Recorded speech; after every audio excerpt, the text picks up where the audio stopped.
తిరుపతిలో సంక్రాంతి సంబరాలు అంబరాన్నంటాయి. సంక్రాంతి పండుగలో భాగంగా మొదటి రోజు వేకువజామున ప్రజలందరూ కుటుంబ సభ్యులతోటి కలిసి భోగి మంటలు వేశారు. ఇంట్లోని పాత వస్తువులను భోగి మంటలు వేసి అగ్నికి ఆహుతి చేశారు. ఇక వాడవాడలా పిల్లలు పెద్దలు కలిసి ఆనంద ఉత్సాహాల మధ్య భోగి పండుగను జరుపుకున్నారు. దీనిపై మరింత సమాచారాన్ని మా ప్రతినిధి నారాయణరెడ్డి అందిస్తారు.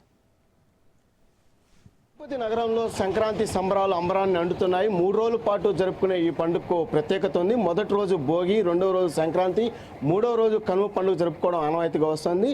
దక్షిణయానం నుంచి ఉత్తరాయణంలోకి సూర్యుడు ప్రవేశించే కాలాన్నే సంక్రాంతిగా జరుపుకుంటారు. అంటే 3 రోజుల పాటు జరిగే ఈ సంక్రాంతి పండుగకు వివిధ ప్రాంతాల నుంచి ఉపాధి ఉద్యోగ అవకాశాల నిమిత్తం వలసలు వెళ్ళిన వారు కూడా తిరిగి కుటుంబ సభ్యులతో కలిసి పండుగను జరుపుకోవడానికి పట్టణాలకు, నగరాలకు, పల్లెకు వచ్చిన పరిస్థితి కనిపిస్తుంది. ప్రస్తుతం తిరుపతిలోని కపిల్ తీర్థం రోడ్లో మనం ఉన్నాం. ఇక్కడ మనం చూడొచ్చు కుటుంబ సభ్యులతో అందరూ కలిసి, అంటే చిన్న పెద్ద అందరూ కలిసి ఈ యొక్క భోగి మంటలను వేస్తున్నారు. భోగి అంటేనే మన ఇంట్లో పాత వస్తువులతో పాటు అదేవిధంగా మనలోని చెడు వ్యసనాలను, చెడు అలవాట్లను కూడా పారదోలి కొత్త జీవితాన్ని ప్రారంభించాలనే దానికి సంకేతమే ఈ యొక్క భోగి పండుగను జరుపుకుంటారు.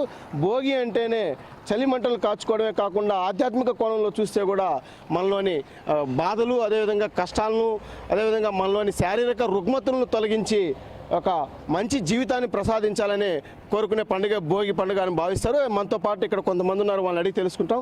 సార్ చెప్పండి, భోగి మంటలు ఈరోజు సంక్రాంతి పండుగను ఏ విధంగా జరుపుకుంటున్నారు మీరు?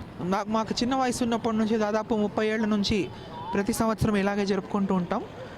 మాకు పెద్దవాళ్ళు చెప్పిన దాని ప్రకారము ధనుసు రాశి నుంచి సూర్యుడు మకర రాశిలోకి సంక్రమణం చెందుతూ ఈ పండుగ వస్తుంది. మరి ముఖ్యంగా రైతులకు సంబంధించిన పండుగగా మనందరం భావిస్తూ ఉంటాం. రైతులకు పంట చేతి కంది పశుపక్షాదులతో అందరూ చాలా సంతోషంగా జరుపుకునే ఈ సంక్రాంతి పండుగ కుటుంబ సభ్యులందరితో కలిసిమెలిసి జరుపుకుంటూ ఉంటాం. ఇంట్లోని పాత వస్తువులన్నింటినీ ఒకచోట చేర్చి వాటిని భోగి మంటల్లో మంట వేసి ఆ మంటల ద్వారా ఇంటిలోని దీపాన్ని వెలిగించుకొని మనలోని చెడును మొత్తాన్ని ఇందులో మంటల్లో నశింపజేసి మంచిని ఆహ్వానించే పండుగగా జరుపుకుంటాం. అలాగే రెండవ రోజు సంక్రాంతి వచ్చినప్పుడు మన పెద్దవాళ్లకు వస్తానని చాలా వేడిగా ఉంది. మన పెద్దవాళ్ళకి తర్పణాలు సమర్పించి వారిని గుర్తు చేసుకుంటూ రాబోయే జనరేషన్స్ అందరూ కూడా చాలా ఆనందంగా ఉండాలని దేవుణ్ణి ప్రార్థిస్తాం. పిండి వంటలతో అందరూ కలిసిమెలిసి పండగని జరుపుకొని సంతోషంగా జీవించే ప్రయత్నం చేస్తాం. పిల్లలు కూడా ఈ యొక్క పండుగల ప్రాముఖ్యత తెలియని పరిస్థితిగా ఉంది. అంటే మీరేం చెప్తారు ఈ జనరేషన్కి? మీరు అంటే సుదూర ప్రాంతాల్లో ఉద్యోగాలు చేస్తూ ఇక్కడికి ఈరోజు వచ్చి మీరు ఇక్కడ పండుగను కుటుంబ సభ్యులతో జరుపుకుంటున్నారు కదా, మీరు ఏం చెప్తారు? ఇది ముఖ్యంగా ఏంటంటే తెలుగు ప్రజలకి అత్యంత ముఖ్యమైన పండుగ ఇది. జరుపుకునే వాటిలో నూతన సంవత్సరం మొదలుపెట్టిన తర్వాత మొదటి పండుగ. ప్లస్ అలాగే రైతులందరూ కూడా ఇది మొత్తం వారి యొక్క పంటలను అన్నీ కూడా హార్వెస్టింగ్ అంటాం కదా, హార్వెస్టింగ్ చేసుకుంటే అది హార్వెస్టింగ్ చేస్తున్న మొదటి పండుగ. పంటలు చేతికొచ్చి ఆనందంతో కుటుంబంతో జరుపుకునే పండుగ భావిస్తాం. మొదటి రోజు భోగి అదే మన ముఖ్యంగా ఏంటంటే మన పిల్లలకి రాబో నెక్స్ట్ జనరేషన్స్ కూడా ఈ యొక్క పండుగ యొక్క ప్రాముఖ్యతను తెలియడానికే మేము అందరూ కుటుంబంతో కలిసి మన సాంప్రదాయాన్ని నెక్స్ట్ జనరేషన్స్ కూడా తీసుకెళ్లాలనే ఉద్దేశంతో మనం జరుపుకుంటున్నాం. అలాగే రెండవ రోజు సంక్రాంతిగా జరుపుకుంటాం. పెద్దవాళ్ళకి తర్పణ మొదలు వాళ్ళని స్మరణ చేసుకుంటూ తర్పణ మొదలడం. మూడవ రోజు పశువుల పండుగ జరుపుకుంటూ ముగ్గుల పోటీలు కావచ్చు, పశువుల పండుగ కావచ్చు, పశువులని మనం అందరం శుభ్రం చేసి పశువుల పూజ అనేది చేసుకుంటే దాన్ని కనుమ పండుగ జరుపుకుంటాం. వివిధ రోజుల్లో ప్రదేశాలు స్థిరపడిన వాళ్ళు కూడా ఇది కుటుంబంతో జరుపుకునే మొదటి పండుగ భావిస్తూ అందరికీ, తెలుగు ప్రజలకందరికీ కూడా సంక్రాంతి శుభాకాంక్షలు తెలియజేస్తున్నాం.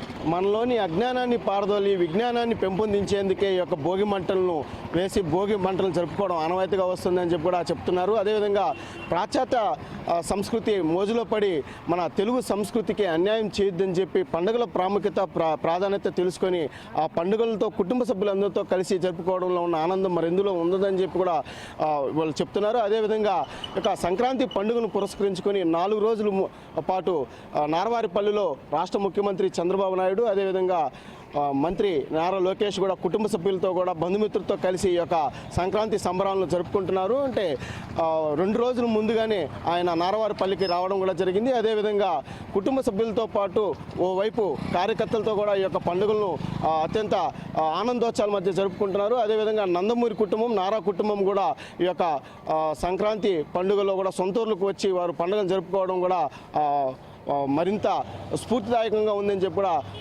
గ్రామస్తులు కూడా చెప్తున్నారు. అదేవిధంగా ఏదైతే ఈ యొక్క సంక్రాంతి పండుగ 3 రోజుల పాటు జరుపుకునే ఈ పండుగకు ఒక్కొక్క పండుగకు ఒక్కొక్క ప్రాముఖ్యత ఉంది. భోగి పండుగ వల్ల అంటే మనలో అంటే సైంటిఫిక్గానే కాకుండా డివోషనల్గా కూడా ఆ యొక్క భోగి పండుగను భావిస్తారు. అంటే మనలోని చలిమంటలతో పాటు మనలో శరీరంలోని రక్తస్రావం కూడా మంటలు దోహదపడతాయి. అదేవిధంగా మనలోని చెడు అలవాట్లతో పాటు బాధలను, అదేవిధంగా కష్టాలను, శారీరక రుగ్మతను కూడా పారదోలి ఈ యొక్క అగ్నికి ఆహుతి చేసి సూర్య భగవానుడి అనుగ్రహం కోసం ఈ భోగి పండుగ జరుపుకుంటారు. అదేవిధంగా సంక్రాంతి పండుగ అంటే మన పూర్వీకులకు బట్టలు పెట్టి వారి యొక్క అనుగ్రహాన్ని పొందడమే సంక్రాంతి పండుగ. అదేవిధంగా దీన్ని పెద్దల పండుగ అని కూడా చెప్తారు. అదేవిధంగా కనుమ పండుగ కూడా ఒక ప్రాధాన్యత, ప్రాముఖ్యత ఉంది. అంటే మూగజీవాలు, పశువులు కూడా మనతో పాటు ఆరుగాలం శ్రమించి ఆ వ్యవసాయంలో తోడ్పాటును అందిస్తాయి. కాబట్టి వాటిని కూడా మనం గౌరవించి పూజిస్తాము. మన హిందూ సనాతన ధర్మంలో పశువులకు కూడా ప్రత్యేకత ఉంది. ఆ ప్రత్యేక రోజునే కనుమ పండుగ జరుపుకుంటారు. మొత్తం మీద తిరుపతి ప్రజలందరూ కూడా సుదూర ప్రాంతాలకు ఉద్యోగ అవకాశాల నిమిత్తం వెళ్ళిన వారు కూడా తిరిగి ఈ యొక్క పండుగ సందర్భంగా కుటుంబ సభ్యులతో ఇక్కడికి వచ్చి వారు పండుగ జరుపుకోవడం కూడా ఎంతో ఆనందంగా ఉందని కూడా వారు చెప్తున్నారు. కెమెరామెన్ రమణతో నారాయణ, రాజ్ న్యూస్, తిరుపతి.